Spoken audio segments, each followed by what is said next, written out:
Empire, Istanbul was divided between the primitive region inhabited by the poverty-stricken Turks and Pera, where the rich foreigners and the minorities lived. Controlling the empire's economy and internal affairs, the foreigners had formed an untouchable dominion, while the Turks were forced to live like prisoners within their own land. No criticisms of the Sultan or the government were allowed. Corruption was rampant, friend would turn against friend, brother would turn against brother to get a lucrative position in the government. The Imperial War College was no exception. Overcrowded by thousands, lacking sanitation, and crawling with the spies of the Sultan, the pathetic conditions of the school overwhelmed the cadets. Students were even forced to pray 5 times a day in the name of the Sultan and Caliph. In 1899, Mustafa Kemal started his studies as a cadet of the infantry class.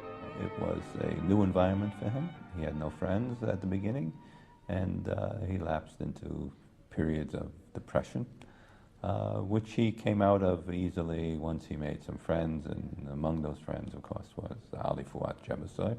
And he was welcomed into the homes of his friends. Many of his friends had fathers who were high-ranking military officers, and so Kemal began to be known to these people, and he began to enjoy his life much more in Istanbul.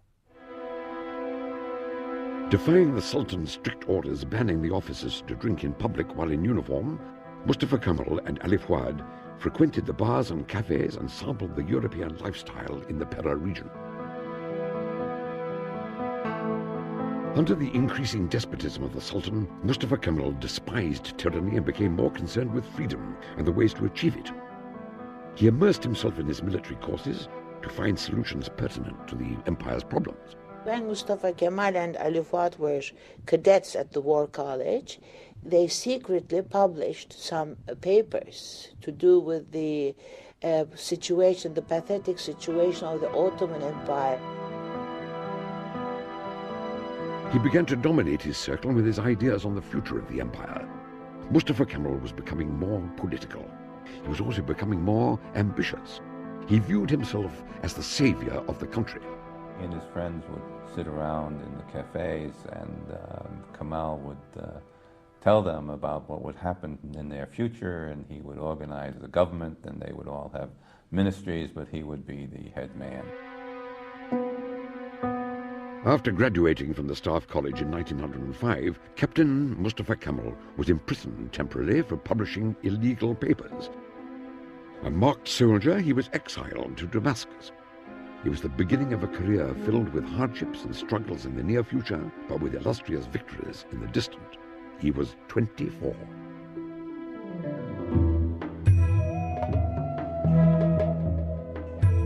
During his 3-year exile in Damascus, Mustafa Kemal witnessed corruption within the army, resentment in the subjects of the empire, and above all, he realized how radical Islam, which ruled their lives, enslaved them and blocked all progress.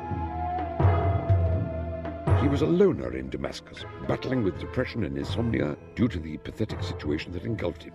He realized that change could not be achieved by force alone. It had to be methodical, well-founded.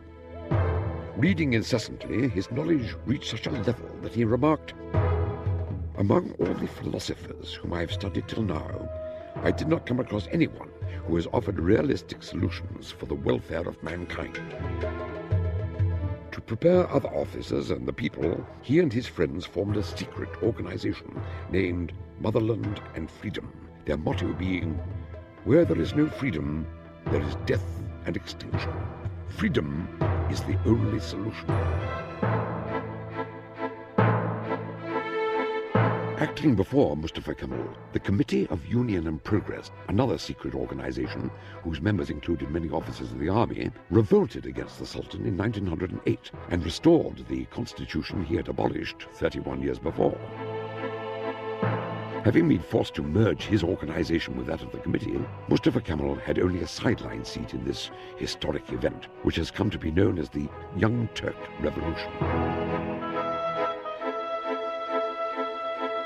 Following the revolution, Kemal insisted that the Balkan possessions of the empire were in imminent danger. The empire had to abandon its lands in Europe and retreat to a more compact, more easily defensible land in Anatolia. Ridiculed by the leaders of the committee, This idea in 11 years would be known as the National Pact. In 15 years, it would become the Turkish Republic.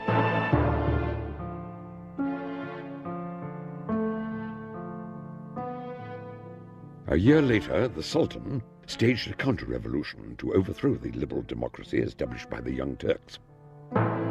Mustafa Kemal was appointed as the staff officer of the army, marching into Istanbul to suppress the counter-revolution. Naming it Army of Action, the 2 telegrams he sent to the general staff contained such terms as nation and the will of the nation. Unprecedented in official correspondence till that day, they foreshadowed his plans for a future government.